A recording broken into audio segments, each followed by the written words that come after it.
तो आज हम बात करेंगे कि क्लाइमेट चेंज के कारण जो भविष्य में परिणाम होने वाले हैं वो क्या क्या हैं। तो सबसे पहले तो जो जानवर और इंसान का दिमाग होता है वह एक निश्चित तापमान ही झेल सकता है, और अगर उस निश्चित तापमान से वो तापमान आगे बढ़ा तो वो पागल भी हो सकते हैं। दूसरी बात, हमारी जो सड़कें हैं या भी बिल्डिंग्स हैं वो भी एक निश्चित तापमान को ही झेल सकती हैं। तो अगर वो तापमान इतना आगे बढ़ गया कि वो सड़कें वो इमारतें नहीं झेल सकती उस तापमान को, तो वो रोड भी पिघलने लगेंगी। इससे होगा क्या? इससे जो हमारे जितने भी वाहन होते हैं वो सड़क पर चल ही नहीं पाएंगे, क्योंकि वो खुद ही पिघल जाएंगे सड़क पे चल के। तीसरी बात, जो लोग ये सोचते हैं कि हमें क्लाइमेट चेंज से क्या मतलब है, हमारे पास एसी है कितनी भी गर्मी हो, एसी भी एक निश्चित तापमान पर ही काम करती है। उस निश्चित तापमान के ऊपर तापमान गया तो एसी ब्लास्ट हो जाएगी। चौथी बात, हम में से सबको पता है कि जो बड़े बड़े हिमालय पर्वत होते हैं उनके अंदर कई सालों से, कई हजारों सालों से बहुत खतरनाक वायरस छुपे हुए हैं। तो अगर तापमान बढ़ेगा तो वो बर्फ पिघलेगी, और उस बर्फ के पिघलने से वो जितने भी खतरनाक वायरस हैं वो बाहर आ जाएंगे। इससे कई सारी बीमारियां भी फैल सकती हैं। पांचवी बात आती है एयर ट्रांसपोर्ट की।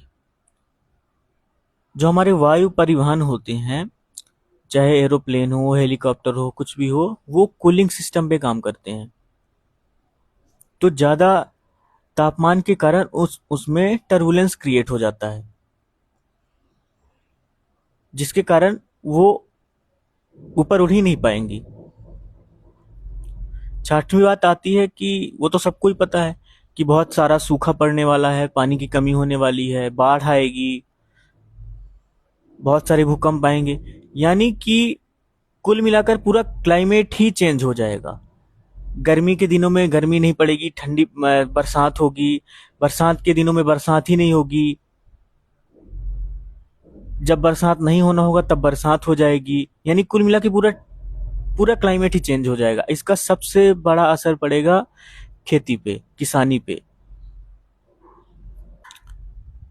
अब इसका हल क्या है? इसका हल केवल और केवल अध्यात्म है। एक अमेरिका के एनवायरमेंटल लॉयर और एडवोकेट हैं, उन्होंने कहा था कि जो क्लाइमेट चेंज का असली कारण है वो इंसान की हवस है, इंसान का लालच, इंसान का स्वार्थ है। और हम जो वैज्ञानिक हैं वो ये नहीं जानते हैं कि अब लोगों के को आध्यात्मिक कैसा बनाया जाए, उनको ये कैसे बताया जाए कि अपने लालच से बाहर आओ। आचार्य प्रशांत कितने पिछले कितने सालों से समझा रहे हैं कि क्लाइमेट चेंज एक बहुत बड़ी प्रॉब्लम है, इस पे काम करना चाहिए हमें, ह्यूमन होने के नाते, इंसान होने के नाते। हमें यह जानना होगा कि महान कौन होता है, सेलिब्रिटी कौन होता है। क्योंकि अगर जो आज जिनको आप सेलिब्रिटी मानते हैं, महान मानते हैं, अगर वो सचमुच महान होते और सेलिब्रिटी होते तो आज ये क्लाइमेट चेंज की समस्या पैदा ही नहीं होती। अगर अमेरिका का प्रेसिडेंट कोई एक असली महान आदमी होता तो आज न्यूक्लियर बॉम्ब की समस्या पूरी दुनिया के ऊपर खतरा बन के नहीं मंडरा रही होती।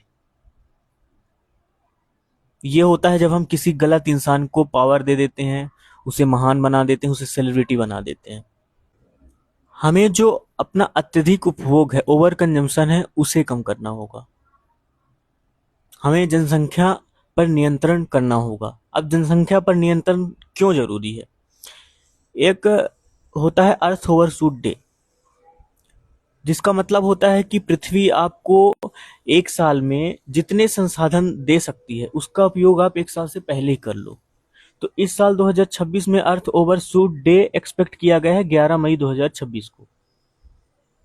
इसलिए जनसंख्या नियंत्रण इतना जरूरी है, क्योंकि पृथ्वी उतना दे ही नहीं पा रही अब जितना हम कंज्यूम कर रहे हैं।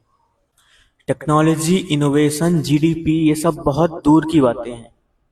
ये सब किसके लिए किया जा रहा है? इंसान के लिए ही ना, इंसान के आराम के लिए। लेकिन जब इंसान ही नहीं बचेगा, कोई प्रजाति ही नहीं बचेगी पृथ्वी में रहने वाली, तो हम इन सब का क्या करेंगे?